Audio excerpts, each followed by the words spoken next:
పరుగులెత్తడం ఎందుకు? పరుగులెత్తండి ముందుకు. పూర్తి వివరాలకు చదవండి రేపటి సాక్షి దినపత్రిక. రుణమాఫీపై బీఆర్ఎస్ బీజేపీ చేస్తున్న అసత్య ప్రచారాన్ని ఖండించారు ఎమ్మెల్సీ కోదండరాం. రాష్ట్ర పరిస్థితి అంతంత మాత్రంగా ఉన్న రుణమాఫీ చేయడం సంతోషించాల్సిన విషయమన్నారు. ఇటు సెక్రటేరియట్ ముందు తెలంగాణ తల్లి రాజీవ్ గాంధీ విగ్రహం ఏర్పాటుకు ముడిపెట్టొద్దంటున్న కోదండరాంతో మా ప్రతినిధి రాకేష్ ఫేస్ టు ఫేస్. రైతు రుణమాఫీతో పాటు రాజీవ్ గాంధీ విగ్రహం పైన రాష్ట్రంలో రాజకీయ రగడ కొనసాగుతోంది. దీనిపై మనతో మాట్లాడడానికి ఎమ్మెల్సీ టీజేఎస్ అధ్యక్షుడు కోదండరాం ఉన్నారు. సార్ చెప్పండి, ప్రభుత్వం చెప్తున్న లెక్కలకు వాస్తవికంగా జరిగిన దానికి చాలా తేడా ఉంది. ఎగ్గొట్టే క్రమంలో ఇదంతా కూడా చేస్తున్నారు అనేది కదా బీఆర్ఎస్ ఆరోపణ. ఎగ్గొట్టుతున్నారని ఎందుకు అనుకోవాలి? ఇప్పుడు కొన్ని నియమాలు వాళ్ళు ప్రకటించారు, ఆ నియమాల ప్రకారం అమలు చేయటానికి పూనుకుంటున్నారు. ఇక్కడ సమస్య వస్తున్నదంటే గత ప్రభుత్వం రేషన్ కార్డులు ఇవ్వలే, దాదాపు 12-13 లక్షల అప్లికేషన్లు పెండింగ్లో ఉన్నాయి. ఆ రేషన్ కార్డులు మంజూరై ఉంటే ఇవాళ సమస్య కలిగేది కాదు. అది మొదటి ఇబ్బంది. రెండోది ఏమవుతున్నదంటే ఆ పాస్బుక్కు ఆధార్కు అది పోవట్లేదు కొన్ని సందర్భాలలో, అదొక సమస్య ఉన్నది. మూడో ఇబ్బంది ఏమున్నదంటే ఈ రాష్ట్ర ప్రభుత్వం ఒక ఆర్థిక సంక్షోభంలో ఉంది. ఎన్నింటి నడుమ అమలు చేయటానికి ఏకకాలంలో అమలు చేయటానికి పూనుకున్నప్పుడు జరిగిన విషయం ఏంటంటే దాదాపు 60% పైబడి రైతులకు అందిందనేది నాకు తెలిసిన ప్రాథమిక సమాచారం.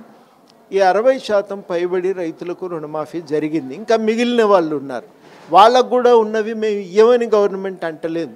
మేము రుణమాఫీ కోసం కూడా ప్రయత్నం చేస్తాం, వాళ్ళకు కూడా మేము సహకారం అందిస్తాం. వాళ్ళకు కూడా సమస్యల పరిష్కారానికి మేము ఇది ముగిసినాక ఇప్పుడున్న వాళ్లకు ఇచ్చిన తర్వాత వాళ్ళవి కూడా అప్లికేషన్లు తీసుకొని ఆ పెండింగ్ సమస్యలను కూడా మేము పరిష్కారం చేస్తామని అంటున్నారు. రాజీవ్ గాంధీ విగ్రహం చుట్టూ ఒక రాజకీయ రగడైతే కొనసాగుతుంది. కాంగ్రెస్ పార్టీ సెక్రటరీ ముందు పెడతామంటే బీఆర్ఎస్ మేము వచ్చాక తొలగిస్తామని చెప్తా ఉంది. At the same time Telangana secretary లోపల తెలంగాణ తల్లి విగ్రహం పెడతామంటూ కూడా ఇప్పటికే సీఎం ప్రకటించిన నేపథ్యంలో దీన్ని టీజీఎస్కి ఎట్లా చూస్తారు? టీజేఎస్గా మేము అనేది ఏంటంటే ఆల్రెడీ వాళ్ళు తెలంగాణ తల్లి విగ్రహం పెడతామన్నారు. ఇప్పుడు ఉన్న దాంట్లో కొంచెం మార్పులు చేర్పులు చేసి అది తెలంగాణ ఉండే మన ఇక్కడి సంస్కృతిని జీవన విధానాన్ని ప్రతిబింబించే విధంగా దాంట్లో మార్పులు చేర్పులు చేసి మేము పెడతాము. కొంత సమయం తీసుకుంటాం, అందరి అభిప్రాయాలు స్వీకరించినాకే దాన్ని ఫైనలైజ్ చేస్తామని వాళ్ళు చెప్పి దానికి తయారీల్లో ఉన్నారు. మరి 10 ఏళ్లలో అప్పటి గవర్నమెంట్ ప్రయత్నం చేయకుండా వదిలేసి దాని పని పూర్తి చేయలే.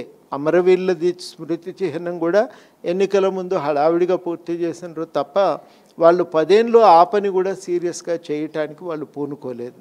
ఇవి అన్నీ కళ్ళ ముందు ఉన్నటువంటి అనుభవాలు.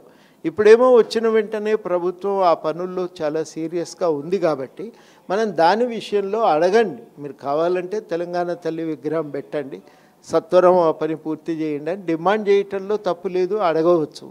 కానీ దానికి రాజీవ్ గాంధీ విగ్రహానికి ముడిపెట్టి వివాదం సృష్టించటం నా దృష్టిలో అది అనవసరము. అది ఆ దృష్టికోణాన్ని కూడా నేనేమి ఆమోదించట్లేదు. రాజీవ్ గాంధీ కూడా ఒక ప్రధానమంత్రి, దేశానికి తర్వాత అమరుడైంది ఆయన కూడా. అటువంటి వ్యక్తి విగ్రహం పెట్టే విషయంలో మనం రెండింటిని లింకు పెట్టి దాన్ని చెత్తలో వేస్తామని చెప్పి అనవసరమైన వ్యాఖ్యానాలు చేయటం నా దృష్టిలో సమర్థనీయం కాదు. రాజీవ్ గాంధీ తెలంగాణ తల్లి విగ్రహానికి ముడిపెట్టి రాజకీయం చేయడం సరైంది కాదంటూ కూడా ఎమ్మెల్సీ టీజేఎస్ అధ్యక్షుడు కోదండరాం చెప్తా ఉన్నారు. కెమెరా పర్సన్ క్రాంతితో రాకేష్ రెడ్డి, సాక్షి న్యూస్, హైదరాబాద్.